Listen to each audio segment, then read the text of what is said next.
하나님 말씀 같이 읽도록 하겠습니다. 마태복음 14장 22절부터 33절까지입니다. 마태복음 14장 22절입니다. 같이 읽도록 하겠습니다. 예수께서 즉시 제자들을 재촉하사 자기가 무리를 보내는 동안에 배를 타고 앞서 건너편으로 가게 하시고 무리를 보내신 후에 기도하러 따로 산에 올라가시니라. 저물매 거기 혼자 계시더니 배가 이미 육지에서 술이나 떠나서 바람이 거스름으로 물결로 말미암아 고난을 당하더라. 밤 사경에 예수께서 바다 위로 걸어서 제자들에게 오시니 제자들이 그가 바다 위로 걸어오심을 보고 놀라 유령이라 하며 무서워하여 소리 지르거늘 예수께서 즉시 이르시되 안심하라 나니 두려워하지 말라. 베드로가 대답하여 이르되 주여 만일 주님이 오시거든 나를 명하사 물 위로 오라 하소서 하니 오라 하시니 베드로가 배에서 내려 물 위로 걸어서 예수께로 가되 바람을 보고 무서워 빠져가는지라 소리질러 이르되 주여 나를 구원하소서 하니 예수께서 즉시 손을 내밀어 그를 붙잡으시며 이르시되 믿음이 작은 자여 왜 의심하였느냐 하시고 배에 함께 오름에 바람이 그치는지라. 배에 있는 사람들이 예수께 절하며 이르되 진실로 하나님의 아들이소이다 하더라. 아멘. 많은 분들의 고민이 내 삶 가운데는 왜 하나님이 역사하지 않는가, 임재하지 않는가. 주변의 사람들을 돌아보면은 하나님이 그를 도우시고 기적을 행하시고 함께 하신다는 것들이 많이 이제 보여지는데 중요한 건 납니다. 나에게는 아무런 역사도 아무런 은혜도 아무리 작은 것일지라도 기적들이 나타나지 않습니다. 그래서 왜 내 삶은 허구한 이 모양이 꼴일까? 또 왜 하나님은 내가 필요할 때 응답하지 아니하시는 하나님이실까? 그렇게 고민하고 힘들어합니다. 그러면서 시간이 가면서 내 삶은 점점 피폐해집니다. 믿음은 화석화되고 또 신앙은 딱딱한 율법적인 종교화되는 그런 모습으로 바뀝니다. 혹시 바로 그 사람이 내가 아닌지 사실 한번 점검하기 바랍니다. 그러므로 여러분이 우리가 살아있는 믿음을 갖기 위해서는 그리고 그 믿음을 유지하기 위해서는 두 가지가 필요한데 첫 번째는 믿음이라는 것은 하나님의 존재를 먼저 믿고 그리고 하나님의 하신 말씀을 믿는 것이 믿음입니다. 여러분 그렇게 하십니까? 두 번째는 믿음은 하나님께서 행하신 일들을 경험하는 것이 믿음입니다. 이 두 가지가 여러분의 삶에 완벽한 조화를 이루고 충족될 때 여러분은 믿음 있는 삶을 살 수가 있다는 것입니다. 과연 여러분 지금 그런 삶을 살고 있는지요? 만약 그렇지 않다면 어떻게 하면 살아있는 믿음의 삶을 살 수 있을까? 당연히 오늘 그 대답을 본문에서 찾아보도록 하겠습니다.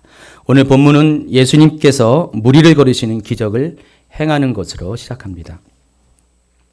자, 그런데 이것을 본 베드로는 예수님을 따라서 자기도 무리를 걷기를 요청하고 또 무리를 걷게 됩니다. 그러나 중간에 바람이 출렁이는 바다 물결을 보자 베드로는 물에 빠지는 위기 상황에 봉착하게 됩니다.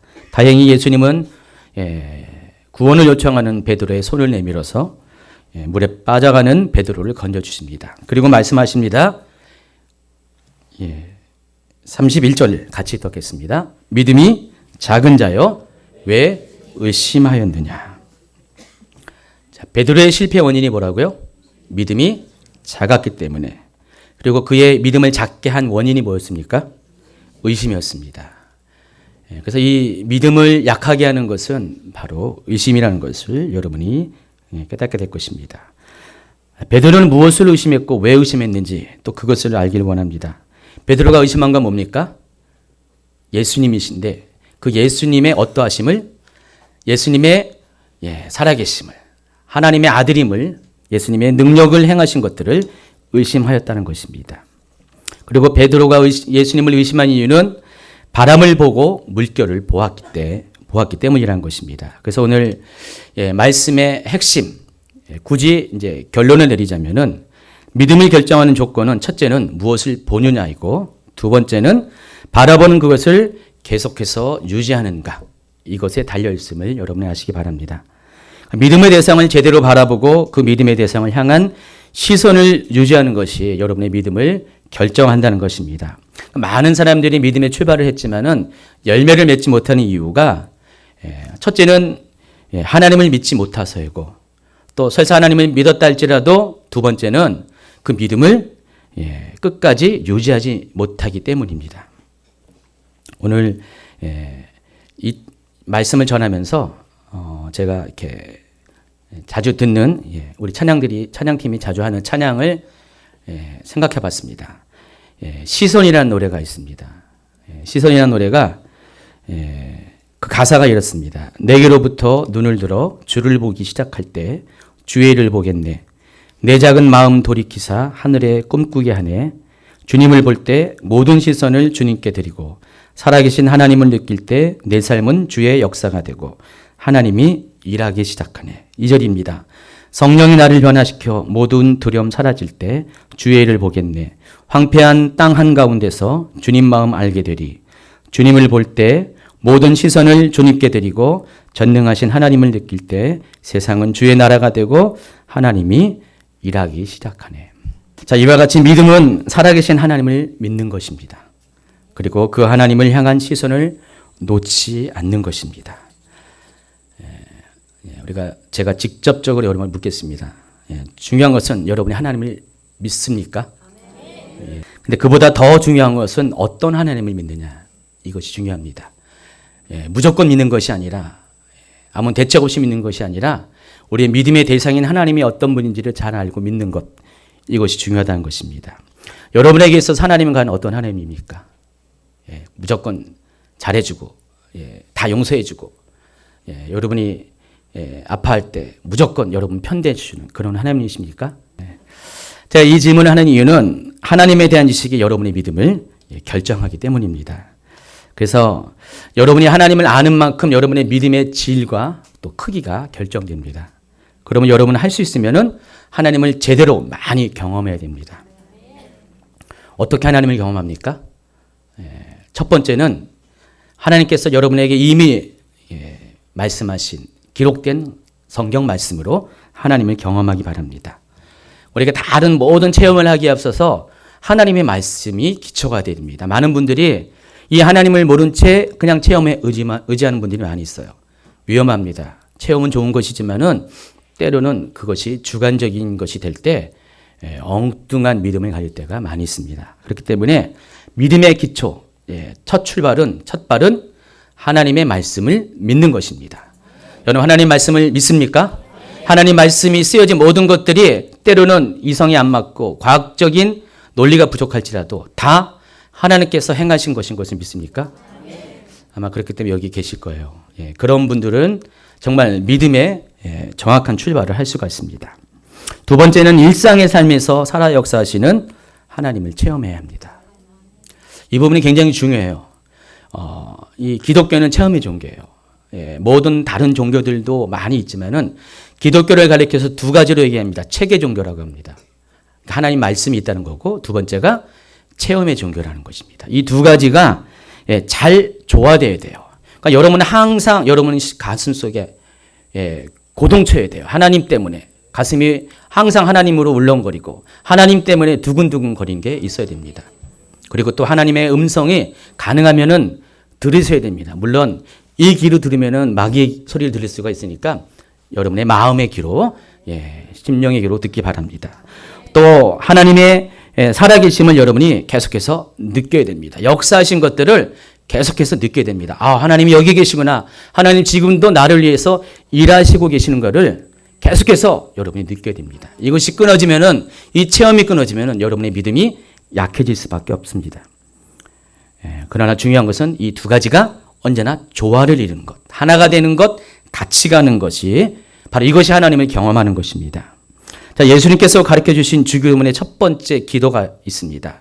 그러면 너희는 이렇게 기도하라 하면서 이름이 거룩히 여김을 받으시며, 여기서 이름은 하나님의 이름, 아버지의 이름을 가리키는 것입니다. 자, 우리가 어떻게 하면 하나님의 이름을 거룩하게 여길 수 있습니까? 이 거룩이라는 단어는 뜻은 구별하다는 뜻입니다. 구별이라는 것은 하나님의 이름과 다른 이방 신들의 이름이 구별이 된다는 것입니다. 그래서 우리가 하나님의 이름을 거룩히 여긴다는 것은 우리가 하나님의 이름을 이방의 신들과 구별시키는 삶을 살 때 우리는 하나님의 이름을 거룩히 여기게 한다는 것입니다. 다시 말해서 우리가 하나님을 자꾸만 체험할 때, 경험할 때 하나님의 이름이 높임을 받는다는 것입니다. 아, 하나님은 세상에 다른 신과 다른 분이시구나. 하나님은 정말 위대한 하나님이구나. 전능한 하나님이시구나. 이런 것들이 우리의 체험을 통해서 증명이 된다는 것입니다. 하나님의 이름은 두 가지가 있습니다. 크게 두 가지. 첫 번째는 엘로 시작하는 하나님입니다. 그리고 두 번째는 여호와로 시작하는 하나님입니다.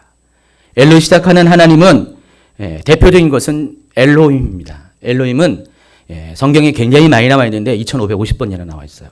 굉장히 많이 나와 있죠. 그러니까 구약 성경에 하나님이라고 나올 때 거의 다 엘로힘이라고 보시면 됩니다. 엘로힘은 전능하신 하나님으로 번역합니다. 만일 여러분의 삶에 하나님의 전능하심을 경험하게 된다면 그것이 하나님의 이름을 여러분이 거룩히 여기는 삶을 살게 된다는 것입니다. 여러분이 믿음 생활 하지만은, 신앙 생활 하지만은 하나님은 전혀 전능하지 않다. 하나님은 정말 아무 일도 안 하는 분이다. 뭐 하나님은 살아계신 건 사랑을 계시지만은 나하고는 상관이 없는 분이다. 그런 하나님을 경험하지 못하는 것은, 전능하심을 경험하지 못하면은 여러분은 하나님의 이름을 영화롭게 하지 못합니다.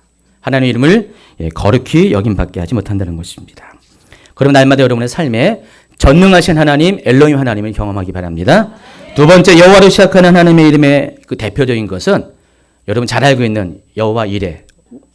어떤 하나님이요? 준비하시는 하나님. 여호와 라파, 치료하신 하나님. 여호와 니시, 승리를 주신 하나님. 여호와 로이, 우리에게 선한 목자가 되신 하나님. 여호와 샬롬, 평강의 하나님. 이런 이름들이 있습니다. 구약의 성도들은 이 같은 하나님을 이름을 불렀어요. 그들이 아직 하나님을 잘 알지 못할 때, 그 전에 그냥 무조건 아브라함의 하나님, 이삭의 하나님, 야곱의 하나님이라고 설사 부른다 할지라도 그들이 하나님을 어떻게 알았을까요? 바로 이런 체험을 통해서 하나님의 이름을 부를 때 하나님의 살아계심을 경험하고, 그리고 그들이 경험을 통해서 많은 주변의 사람들이 하나님의 살아계심을 인정했다는 것입니다. 여러분, 아브라함에게 하나님의 이름이 불려질 때, 이런 하나님의 이름을 불릴 때 그 주변에 사람들이 아브라함의 하나님을 인정했죠. 그 아래 아비멜렉이 하나님을 인정했습니다. 그렇죠? 마물의 상술의 숲에 거기 누구죠? 이름이 안 나는데, 생각이 안 나는데, 자기가 아브라함과 친했던 그 사람, 막벨레그를 팔아줬던 그 사람, 하나님, 아브라함의 하나님을 인정했습니다. 또 이삭의 하나님, 야곱의 하나님, 모든 그 하나님의 이름, 하나님을 경험한 사람들이, 주변의 사람들이 그 사람이 하나님의 이름을 경험할 때 하나님을 인정을 했다는 것입니다. 여러분 그렇게 하나님의 이름을 경험하는 삶을 살고 있습니까? 정말요? 그럼 여러분만의 하나님의 이름이 있습니까? 어떤 하나님이 있습니까? 신실하신 하나님. 또 어떤 하나님? 샴마의 하나님. 또 선하신 하나님. 그래요. 이런 하나님의 이름이 제가 여러분에게 요청할 때 바로바로 나와야 돼요. 왜냐하면 늘 언제나 이 하나님의 이름이 여러분 삶 가운데 계속 실제하기 때문에 그렇습니다.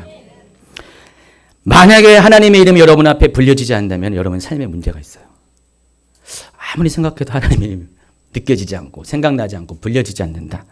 여러분은 삶의 문제에서 매여 있을 수밖에 없다는 것입니다. 구약의 성도들은 어쨌든 간에 하나님의 이름을 적극적으로 불렀어요.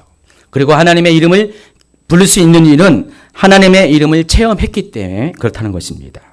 그래서 하나님은 언제나 우리에게 만나주시기에 오셨고 또 그분의 자녀들에게 하나님의 이름대로, 부르는 이름대로 나타나셔서 그들의 삶의 곤고함을, 또 삶의 힘들고 어려움들을 구원해 주시는 그런 하나님이시라는 것입니다. 그래서 만약에 지금 여러분이 하나님의 이름을 불러야 될 상황이라면은 바로 지금이 여러분이 하나님을 경험하는 때라는 것을 명심하시기 바랍니다. 힘들고 어려울 때 바로 하나님의 이름을 불러야 되고, 그 하나님의 이름을 부르면 여러분 반드시 구약의 성도들이 그리한 것처럼 여러분 하나님을 경험할 수가 있다는 것입니다. 한번 불러보세요. 아까 불렀죠. 여호와 샴마의 하나님 하면서 여호와 신실하신 하나님, 한번 시간 30초 주겠습니다. 한번 시작. 갑자기 쑥스럽죠? 익숙하지 않아서 그런 것 같아요. 그러니까 여러분이 이제 하나님의 이름을 부를 때 어떻게 부르냐면 가장 위기 상황에 부르세요. 어려울 때 애들이 갑자기 어려움에 처할 때 막힘일 상황일 때 엄마 아빠 부르잖아요. 그럴 것처럼 여러분이 부르시기 바랍니다. 근데 이왕이면은 그 상황에 적합한 하나님의 이름을 불러주시기 바랍니다. 그러면 하나님은 들으시고 곧바로 여러분을 찾아오셔가지고 그 여러분의 삶의 현장 가운데서 여러분을 건져주실 것입니다. 우리는 하나님을 머릿속에서 만나면 안 됩니다. 문자 속에서 만나야 되는 것이 아니라 하나님을 삶의 현장 가운데서 어려운 상황 가운데서 위기 가운데 만나야 됩니다. 그러므로 믿음은 무엇의 산물인지 아십니까? 필요의 산물이에요. 우리가 필요할 때, 믿음이 필요할 때 믿음이 작동하고 믿음이 열매를 맺게 된다는 것입니다. 즉 어려운 환경과 상황이 필요가 되어서 여러분을 하여금 믿음을 갖게 한다는 것입니다. 오늘 본문 말씀을 보면 예수님께서 제자들과 함께 계시지 않은 상황 가운데 문제가 발생했습니다. 그 전까지 예수님은 계속해서 제자들과 동행했어요. 바로 이 사건이 일어나기 직전의 상황이 오병이어의 기적을 행하는 사건이 있었습니다. 예수님께서 놀라운 기적을 행했습니다. 제자들은 예수님께서 어떤 분이라는 것을 이미 충분히 체험했어요. 그런데 갑자기 예수님이 제자들을 배에 태워서 먼저 떠나게 하시고 본인은 남아서 기도를 하십니다. 14장 22절 같이 읽겠습니다.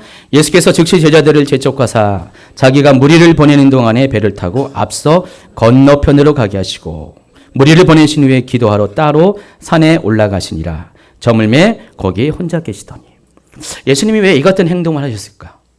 잘 보시면 알겠지만은 보통은 우리가 주인공은 그 수행하는 사람들이 다 이렇게 준비해가지고 그냥 이래 하십시오, 저렇게 하십시오 이렇게 보통 그렇게 하는데 지금 거꾸로 상황이 바뀌었어요. 예수님께서 제자들을 계속 재촉해가지고 따르는 무리들을 다 마감시키시고 주인공은 예수님인데 제자들을 서둘러서 배에 태워 보냈다는 것입니다. 그러니까 지금 이 행동을 보면은 예수님께서 뭔가 일을 꾸미고 계신다는 것을 알 수가 있습니다.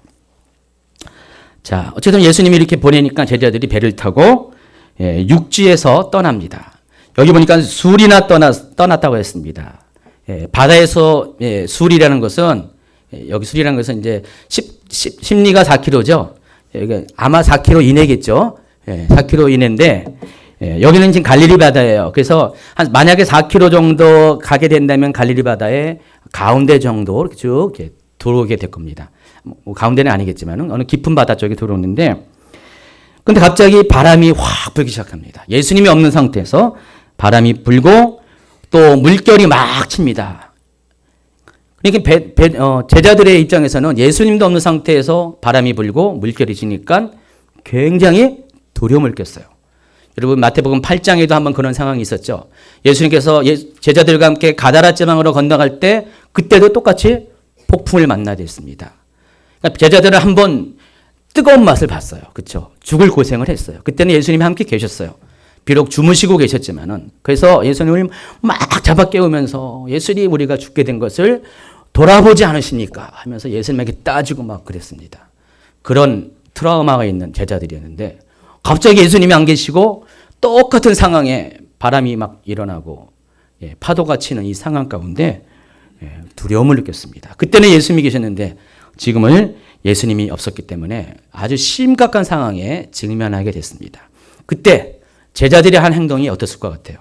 여기에는 미처 나와 있지 않지만은 분명히 여러분이라면 어떻게 됩니까? 예수님을 불렀을 거예요. 예수님 어디 계세요? 아마 예수님은 저 바닷가 멀리 떨어져 있지만은 그래도 있는 힘껏 계속해서 예수님 막 손을 흔들면서 도와주세요. 실은 그래봤자 소용없습니다. 때는 밤이었어요. 깊은 밤이었어요.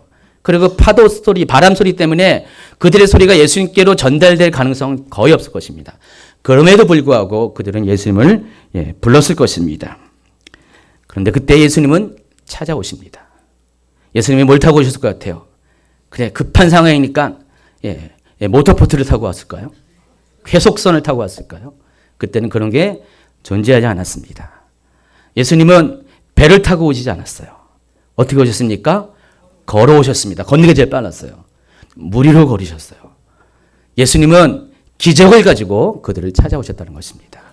그러니까 예수님이 부르지 않았으면 예수님은 찾아오지 않았을 거. 그들이 불렀을 때 예수님은 배를 타고 하는 게 일상의 삶이 아니라 놀라운 기적을 가지고 찾아오셨다는 것입니다. 무리를 걷는 기적. 이것은 역사상 처음 있는 일이었죠. 그 기적을 가지고 찾아왔다는 것입니다. 바로 그때 이 모습을 본 베드로에게 믿음이 생겼습니다. 대단하다. 좀 전의 상황은 두려움의 상황이었어요. 고난의 상황이었는데 무리를 걷는 예수님을 보니까 베드로가 갑자기 믿음이 팍 올라왔습니다. 기적을 경험했기 때문입니다. 이와 같이 이 기적이라는 것은 어떤 상황 가운데 여러분 찾아오는지 아십니까? 바로 고난 가운데, 환난 가운데, 그리고 그때 예수님의 이름을 부를 때 기적은 찾아온다는 것입니다.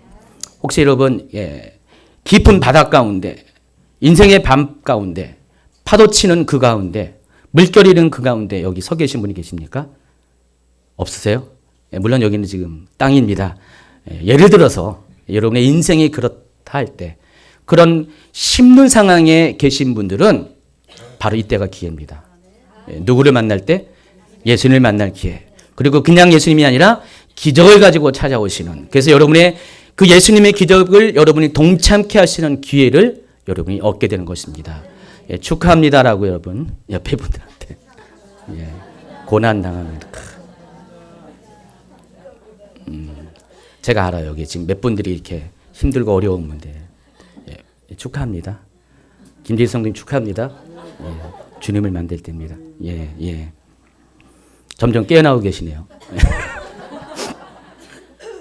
그래서 여러분, 바로 이때가 여러분이 하나님을 만날 수 있는 골든 타임이라는 거 기억하시고 실망하지 마세요. 낭망에 빠져 있지 말고 바로 이때 여러분이 할 것은 하나님의 이름을 부르시라는 것입니다. 구체적으로 이름을 부르세요. 여호와 이레 하나님 찾아와 주세요. 여러분 아픈 분들, 치료의 하나님, 나파의 하나님, 또 여러분이 다 막혀 있고 곤란에 빠진 분은 승리의 하나님, 니시의 하나님 나에게 만나 주세요. 아무리 찾아봐도 여러분에게 해당하는 이름이 없으면 여러분이 이름을 지으세요. 하나님의 이름을. 지으셔가지고 이런 하나님 나에게 만나 주십시오라고 하시면은 하나님은 반드시 들으십니다. 여러분 생각에 밤도 깊고 또 파도가 치고 바람이 불어가지고 소리가 나가지고 전혀 예수님이 못 들을 것 같은데 그러나 부르세요. 그러면 하나님은 다 들으십니다. 그리고 반드시 찾아오시는데 이때는 그냥 찾아오면 안 되시기 때문에 반드시 기적을 가지고 찾아오신다는 것입니다. 자, 그런데 문제가 있습니다. 우리가 이렇게 기적의 하나님을 경험합니다. 그런데 믿음의 출발은 그렇게 했는데 믿음의 그 종착점이 중요한 거예요. 믿음을 끝까지 유지해야 되는데 대부분의 사람들이 그러지 못한다는 것입니다. 여기 중에 하나님을 한 번도 체험하지 못한 분 거의 없을 거예요. 다 체험했을 거예요. 크고 작은 그 문제지 하나님을 전혀 경험하지 못했다라는 분 한 분도 안 계실 것입니다. 그런데 여러분의 지금 현실이 어땠죠? 현 상태가 정말 믿음 위에 서 있습니까? 믿음의 사람으로 살고 있습니까? 아마 아멘. 그렇지 않은 분들이 더 많을 것 같아요. 그래서 우리가 하나님께서 이미 여러분의 삶에 기적을 베푸셨는데 기적에 누리는 삶을 살지 못하는 이유에 대해서 좀 알아볼 필요가 있습니다. 왜 우리는 번번이 하나님의 이름을 경험하면서도 믿음의 결실을 맺지 못하는 것일까? 오늘 말씀을 통해서 역시 해답을 찾아볼 수가 있습니다. 자, 베드로는 아까 위기 상황 가운데서 예수님을 불렀다고 했죠. 그리고 기적을 가지고 찾아오시는 예수님을 만났고 자기도 기적의 주인공이 됐습니다. 기적의 삶을 살았습니다. 근데 문제가 뭐였습니까? 그가 다시 물에 빠지게 됐는데 어떤 이유 때문에 그랬습니까? 여기 보니까 물결을 받기 때문에, 바람을 받기 때문에, 예수님을 바라봄으로 인해서 그 기적을 경험했는데 갑자기 그 시선이 바뀌었다는 것입니다. 예수님이 아니라 환경을 바라봤기 때문에, 주변을 바라봤기 때문에 순간 두려움이 찾아왔다는 것입니다. 믿음이라는 것은 두려움과 반비례한다는 것입니다. 두려움이 커지면 믿음은 작아지게 돼 있어요. 베드로에게 갑자기 환경을 바라볼 때 환경은 두려움을 가져다 주었다는 것입니다. 우리 인생은요, 항해하는 배와 같습니다. 인생 자체가 그냥 꼭 성경이 아니더라도 세상 사람들이 고해라고 그랬습니다. 고통의 바다라고 그랬습니다. 성경도 마찬가지예요. 인생을 바다로 많이 표현합니다. 정말 우리가 바다 가운데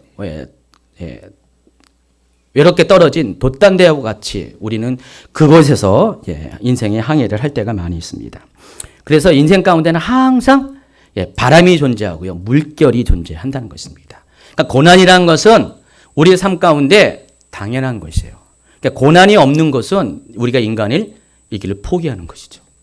정말 그렇습니다. 언제나 우리가 뭐 고난이 없기를 바라지만은 고난이라는 것은 우리가 육신이 갖고 있는 한 당연한 우리 인생사의 한 부분이라는 것입니다. 그런데 우리가 그럼에도 불구하고 우리의 시선을 주님께로 향할 때 우리 그 고난은 여전히 존재함에도 불구하고 우리가 고난을 인식하지 못한다는 것입니다. 느끼지 못하고 그것에 매이지 못하는데 어느 날 시선을 주님께로 향한 시선을 그 고난에 돌릴 때 우리는 거기에 집중하게 되고 반비례해서 믿음은 약해지게 된다는 것입니다. 자, 목회를 하면서 많은 분들의 믿음의 여정을 저도 간접적으로 경험합니다. 교회에 오시는 목적 자체가 좋아서 오는 분도 많이 계시지만 실은 인생의 힘든 시절을 겪을 때 교회를 찾아옵니다. 평소에 여러분 잘 나가면 예수를 믿습니까? 안 믿었어요. 그랬다가 어느 순간에 힘드니까 그때서 예수 믿어볼까? 뭐 그런 마음이 조금 생겼다가 점점점 힘들면은 그때 가서는 그냥 지푸라기 잡는 심정으로 예수님을 찾습니다. 제가 평소에 아주 이렇게 강팍한 분도 죽음 직전에 많은 분들이 예수님을 받아들이고 초청하고 갑자기 순한 양이 되어지는 것들을 많이 목격합니다. 여러분도 힘들고 어려울 때 여러분 스스로 이제는 한계 상황이 도달했을 때 아마 예수님을 믿었을 거예요. 그렇죠? 어쨌든 우리가 그렇게 예수님을 믿고 나서 한 걸음 두 걸음 어렵사리 조금씩 믿음의 행보를 합니다. 그래서 주님께로 조금씩 나아갑니다. 그래서 이제 웬만한 상황들을 다 이기고 이제는 나도 기적의 주인공으로 살아가는 그때쯤 돼서 문제가 생깁니다. 바로 여전히 있었던 그 고난, 환경의 힘든 것들이 갑자기 눈에 보이기 시작합니다. 언제요? 주님에 대한 시선이 잠깐 한눈 팔게 될 때. 그때 갑자기 안 보였던 것들이 보이게 됩니다. 원래 있었어요. 원래 있었는데 그동안 주님을 바라보느라고 느끼지 못했던 것들이 우리의 시선이 그쪽으로 잠시 갈 때 보이게 된다는 것입니다. 그리고는 송두리째 우리의 믿음을 빼앗길 때가 많이 있습니다. 그래서 또다시 힘든 걸음을 걸어야 할 때가 많이 있습니다. 그 사람이 저입니다. 솔직히 내가 바로 지금 그런 상황입니다. 알고 있습니다. 그래서 오늘은 우리 김재희 성도님을 위해서 말씀이 준비된지도 모르겠어요.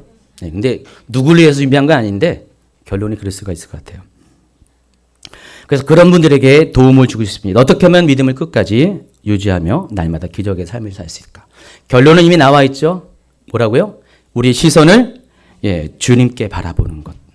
믿음의 출발도 그렇고 믿음의 종착도 그렇다는 것입니다. 우리의 믿음의 시선이 계속 주님을 향하고 있으면은 우리가 어떤 상황 가운데서도 우리의 믿음을 유지할 수가 있습니다. 베드로는 그랬어요. 처음에 풍랑이 있는 인생의 밤에 기적을 가지고 찾아오신 예수님을 바라봄으로 믿음의 걸음을 걸을 수가 있었습니다. 그런데 그가 잠시 한눈 팔고 시선을 다시 주변 환경을 바라볼 때 어떻습니까? 바다에 빠졌어요. 점점 빠져들겠습니다. 처음에 아예 예수님을 모를 때는 예수님의 기적을 체험하기 전에는 그나마 배에 있었어요. 힘들었어도 배에 있었잖아요. 근데 한번 그렇게 믿음을 경험을 한 다음에 믿음을 배반하게 되면은 바닷물에 빠집니다. 나중 형편이 이전 형편보다 안 좋아요. 그래서 보통 예수님을 잘 믿다가 중간에 실족하고 믿음의 실패를 경험하고 이렇게 떨어진 사람들은요 회복하기가 쉽지가 않습니다. 이전보다 더 상황은 악해지고요. 믿음은 아예 찾아볼 수가 없어요. 그래서 하나님을 저주하고 교회를 저주하고요. 내가 그런 교회 안 간다고 하나님을 막 욕하고 그런 분들이 많이 있습니다. 예, 오늘날 이렇게 이 한국 사회에서 한 5천 만 명의 인구가 있는데 웬만하면은 교회를 한 번은 갔었어요. 그렇죠? 예. 갔다가 안 간 분들이 지금 현재 교회에 대한 사람은 더 많을 수가 있다는 것입니다. 그리고 한 번 교회를 경험한 분들은 굉장히 교회에 대해서 안 좋은 시각 갖고 욕을 하고 오히려 반대의 삶을 삽니다. 그러니까 이전 형편보다 더 안 좋은 거예요. 더 곤고하고 더 강팍해지고 악해지는 삶을 살게 된다는 것입니다. 그래서 우리가 기적을 체험한 후에는 늘 언제나 이 기적을 경험한 이후의 삶에 대해서 주목을 많이 해야 한다는 것입니다. 우리가 기적을 체험한 만큼 우리에게는 그 기적을 유지해야 되는 어떤 대가가 필요하는데 우리가 그것을 유지하기 위해서는 반드시 계속해서 어렵더라도 힘들더라도 어떤 상황이라도 포기하지 말아야 될 것이 주님을 향한 시선을 놓지 말아야 된다는 것입니다. 자, 그러나 안심하시기 바랍니다. 그 상황 가운데서도 주여 나를 구원하소서 내가 물속에 빠져들어 죽게 되었습니다라고 주님의 이름을 다시 부르면은 주님은 다시 건져주세요. 그렇죠? 베드로는 다시 건짐을 받았다는 것입니다. 자, 그런데 우리가 우리의 시선을 놓치게 하는 것이 환경이라고 얘기했어요. 주변 환경이 어려워지면은 주님을 향한 시선이 놓치는데 이거는 믿음의 초보일 때 많이 그러고요. 좀 나아질 때 두 번째로 우리의 시선을 빼앗게 하는 것이 있어요. 뭘 것 같아요? 바로 사람입니다. 저는 놀랍게도 환경보다 더 힘들게 하는 것이 관계예요. 그래서 환경은 잘 이길 것 같은데 갑자기 두 번째로 이 사단은 우리에게 시험 주는 것이 사람과의 관계를 통해서 우리의 시선을 자꾸만 빼앗기게 해요. 하나님을 바라보는 이 시선이 자꾸 사람을 주목하게 한다는 것입니다. 자꾸만 그 전에 문제가 없는데 그 사람이 나를 힘들게 해요. 괴롭게 해요. 자꾸만 그 사람이만 주목하게 해가지고 막 화가 나고 용서가 안 되고 분노가 치밀게 해가지고 그래서 교회 다니는 분 중에서 하나님과의 관계 속에서 환경이 힘들어서 하나님 원망하면서 교회를 떠난 사람도 있지만은 그러나 관계 때문에 힘들어서 무슨 여기가 무슨 예수 믿는 사람들의 집단이야 하면서 그래서 교회 떠나는 사람도 적잖이 있습니다. 저희 교회에서도 그런 일들이 아주 가끔 발생해요. 발생해가지고 좀 안타까울 때가 많이 있어요. 근데 그것도 우리를 시선을 빼앗기게 하는 사단의 유혹이라는 것, 시험이라는 것을 여러분이 아시기 바랍니다. 그래서 환경도 이겨야 되지만은 우리의 사람 간의 관계 벽도 여러분이 충분히 통과해야 됩니다. 제가 여러분에게 권면합니다. 사람 믿지 마세요. 저도 믿지 마시고. 아니에요. 정답입니다. 믿지 마시고. 그러니까 육신의 사람 그 자체는 믿을 게 안 됩니다. 저도 사람 안 믿어요. 여러분 안 믿습니다. 너무 이렇게 야박하죠? 인간적인 것은 그렇다는 거고요. 대신 하나님의 사람은 제가 신뢰하죠. 하나님의 사람, 하나님의 은혜가, 하나님의 성품이, 하나님의 마음이, 하나님의 심정이 그 안에 있는 사람들은 저는 잘 신뢰합니다. 믿습니다. 그러나 사람 자체에 대한 기대는 잘 갖지 않기 때문에 때로 저도 이제 사람 때문에 이렇게 시험 들게 할 상황이 적잖이 있어요. 여러분 아닌 것 같아요? 여러분보다 더 많습니다. 여러분이 이게 전혀 예상하지 못한 별 이상한 일들이 많이 일어나고 있어요. 근데 우리 교회에서는 이제 별로 안 일어납니다. 다른 어떤 관계 속에서. 근데 몇 번 겪고 그때도 힘들었지만은 겪다 보니까 제가 시선을 하나님께 놓치지 않을 때 어느 순간에 아무것도 아니라는 것들을 느끼게 되고요. 별로 영향을 받지 않아요. 지금도 그래서 크게 영향을 받지 않습니다. 조금은 마음이 안타까울 때가 있죠. 사람인지라. 그래도 물에 빠질 정도로 믿음이 이렇게 무너질 정도는 아닙니다. 그러니까 여러분도 자신간 사람 믿지 마시고요. 사람 의지하지 마시고 자신가 어떤 상황이라도 예수님만 바라보세요. 시선을 빼앗기지 마시기 바랍니다. 자, 이제 결론을 맺습니다. 마지막으로 32절, 33절을 함께 읽도록 하겠습니다. 배에 함께 오름에 바람이 그치는지라 배에 있는 사람들이 예수께 절하며 이르되 진실로 하나님의 아들이소이다 하더라. 자, 우여곡절 때 베드로는 다시 배에 오르게 됐습니다. 근데 이전의 상황과 모든 것이 달라졌습니다. 두 가지가 바뀌었습니다. 첫 번째가 뭡니까? 배에 오르면서 먼저 예수님이 함께 계셨다는 것. 그 전의 상황은 어떻게 했어요? 예수님이 안 계셨었어요. 그러나 이 고난을 통과하고 나니까, 시험을 통과하니까 예수님이 같이 계셨어요. 그리고 바람이 그쳤습니다. 그칠 것 같지 않은 바람, 모든 인생의 바람, 환경의 고난이 다 없어졌어요. 어느 순식간에. 자, 그럼 여러분 소망을 가지세요. 우리가 예수님을 제대로 만나면은, 예수님과 함께 동거하는 상황이, 최종적으로 그런 상황이 오면은 고난이 멈춥니다. 아무리 인생의 바다라도 예수님과 함께 하면은 고난은 중단됩니다. 평생 죽을 때까지 고난 껴안고 가는 거 아닙니다. 하나님은 과정 가운데 주신 것이에요. 여러분이 연단하고자, 훈련시키고자, 정말로 하나님과 연합하는 자가 되게 하기 위해서 그런 시간들을 어쩔 수 없이 주신다는 것입니다. 그러니까 베드로가 경험했던 지금까지 상황은 예수님이 처음부터 함께 안 왔기 때문에 발생한 것이고, 그러나 이제는 예수님이 함께 되자 바람은 그치고 풍랑은 잠잠게 됩니다.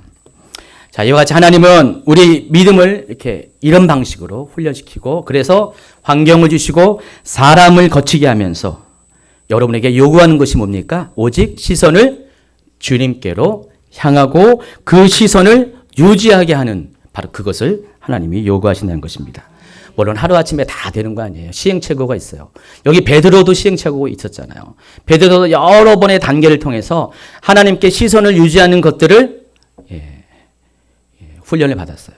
여러분, 특수부대, 특수요원들, 특공부대, 이런 사람들은 어떤 상황에도요, 특공부대 출신이 있는데, 적을 향한 조준을 놓치지 않습니다. 약한 병사들, 훈련되지 않는 병사는 어떻게 됩니까? 적을 향해서 조준을 해야 되는데 상황이 바뀌면 이게 조준이 바뀌어요. 그래서 적을 향하지 않고 옆을 향하고, 때로는 아구를 향하고요. 훈련이 안 된 사람, 겁이 많은 사람들. 그러나 훈련 잘 된 사람들은, 통과한 사람들은 어떤 환경이라도 항상 총뿌리는, 조준은 적을 향하고 있습니다.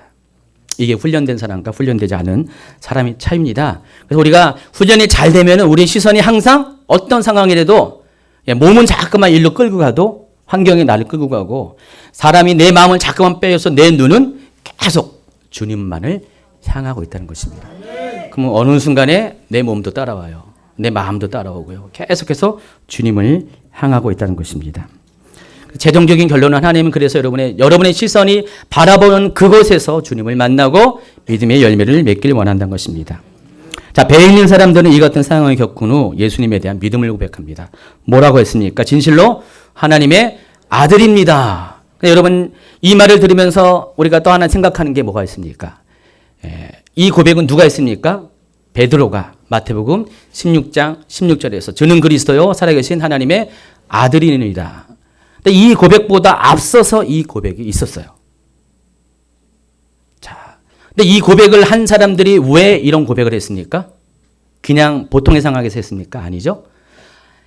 기적을 체험한 후에, 기적을 체험하고 환경에 실패도 있었지만은, 그래서 기적을 놓쳤지만은 다시 기적을 회복한 후에 이런 고백을 했다는 것입니다. 여러분, 하나님은 살아계십니다. 아무나 할 수 있는 고백이 아닙니다. 믿음의 경험이 있는 사람, 체험이 있는 사람만이 할 수 있는 것입니다. 여러분, 입술로는 말할 수가 있어요. 하나님에 대해서 마음껏 말할 수 있지만은, 그러나 하나님이 살아계신다는 것을 증명할 수 있는 사람들은 반드시 인생 가운데 그 고난을 통과하면서 하나님이 정말 살아계신 하나님이라는 것을 인정하게 될 때 하나님은 살아계십니다라고 고백합니다. 믿음의 완성은 주님을 인정하는 것입니다. 주님이 어떤 분이신지, 주는 그리스도요 살아계신 하나님의 아들이라는 것들을 인정하는 것이 믿음의 완성입니다. 그리할 때 믿음은 견고해집니다. 어떤 상황 가운데도 결코 흔들리지 않게 된다는 것입니다.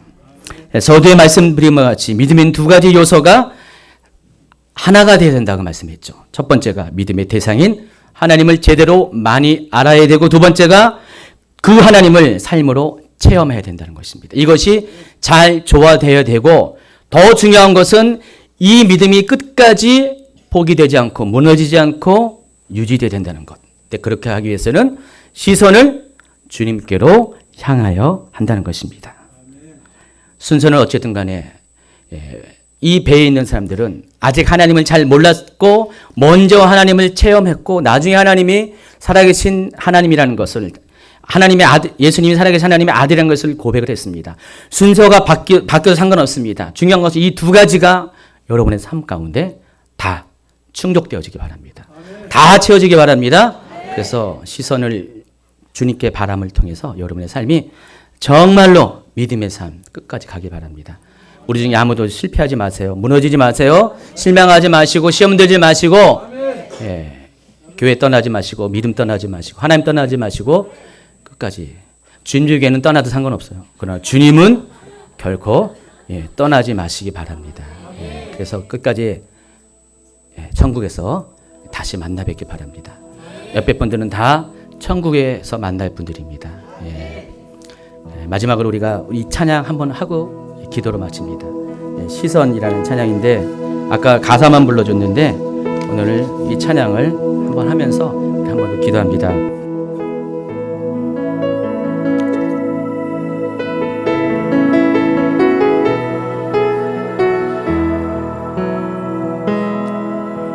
내게로부터 눈을 들어 주를 보기 시작할 때 주의 일을 보겠네.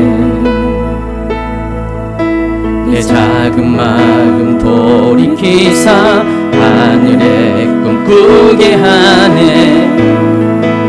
주님을 볼 때 모든 시선을 주님께 드리고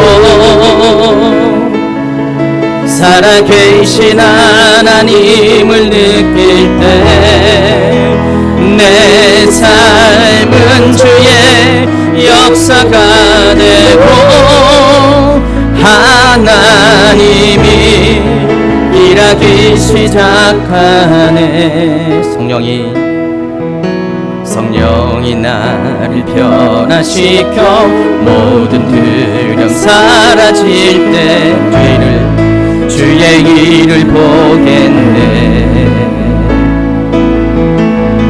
해안 땅 한가운데서 주님 마음 알게 되니 주님을 볼 때 모든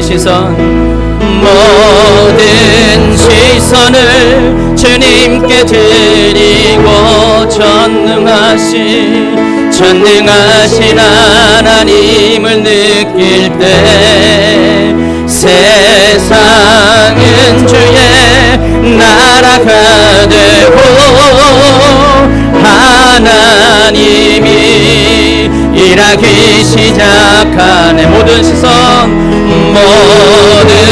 시선을 주님께 드리고 살아계신 하나님을 느낄 때 내 삶은 주의 역사가 되고 하나님이 일하기 시작하. 우리 함께 기도합니다. 오늘 이 찬양 가사처럼 여러분으로부터 눈을 돌리기 바랍니다. 모든 환경으로부터 여러분이 주목하는 사람으로부터 눈을 돌려서 이제 주님을 향한 시선을 고정하기 바랍니다. 주님을 향해 여러분이 나아갈 때 주님을 바라볼 때 그때부터 하나님은 기적을 행하십니다. 역사하십니다. 하늘의 꿈을 꾸게 하시고 주님의 일을 행하십니다. 모든 시선 주님께 드리길 원합니다. 사랑하신 하나님을 만나길 원합니다. 내 삶 가운데 역사하시는 하나님의 일하심을 경험하길 원합니다. 주님 감사합니다. 우리 주님께 성도들 하나님 모든 주변의 시선은 하나님께로 예수님께로 성령님께로 집중하게 하여 주시옵소서. 환경의 마음을 뺏기지 말고 모든 사람에게 하나님 내 마음을 뺏기지 말고 오직 주님을 향한 내 시선을 회복하게 하여 주시옵소서. 이미 허락하신 하나님 내 삶의 기적들이 계속해서 주님을 향한 시선을 바라볼 때 유지하게 하여 주시옵소서. 하나님 내가 실패한 것은 내가 주님을 바라보지 못한 까닭입니다. 내가 하나님 하나님의 바라보는 시선을 놓칠 때 나는 물에 빠질 수밖에 없음을 고백합니다. 하나님 나를 구원하소서. 우리 모두를 구원하소서. 우리 모두를 하나님 모든 악한 시험에서 건져주시옵소서. 하나님 우리가 하나님의 나라를 사모하며 지금까지 달려왔지만은 악한 자도 하나님 우리가 하나님 나라로 향해 가는 것을 틈틈이 빼앗고 방해합니다. 하나님 우리가 하나님 그 시험 가운데 하나님 들어가지 말게 하옵소서. 악에서 건져 주시옵소서. 시험에 들지 말고 악에서 건져 주시옵소서. 오직 주님을 바라볼 때 우리가 회복할 수 있음을 고백합니다. 오직 주님을 바라볼 때 우리가 다시 일어섰음을 고백합니다. 이 가운데 하나님 아버지 약해진 자 있습니까? 시험에 빠진 자 있습니까? 주님 앞에 실망한 자 있습니까? 사람 때문에 아파하는 자 있습니까? 하나님 그래서 주님을 떠나고자 하는 마음을 가진 자 있습니까? 하나님 속히 다시 한번 시선을 주님께로 향하게 하여 주시옵소서. 주님을 바라보게 하옵소서. 주님을 붙잡게 하옵소서. 주님의 인재를 주님의 전능하심을 보게 하여 주시옵소서.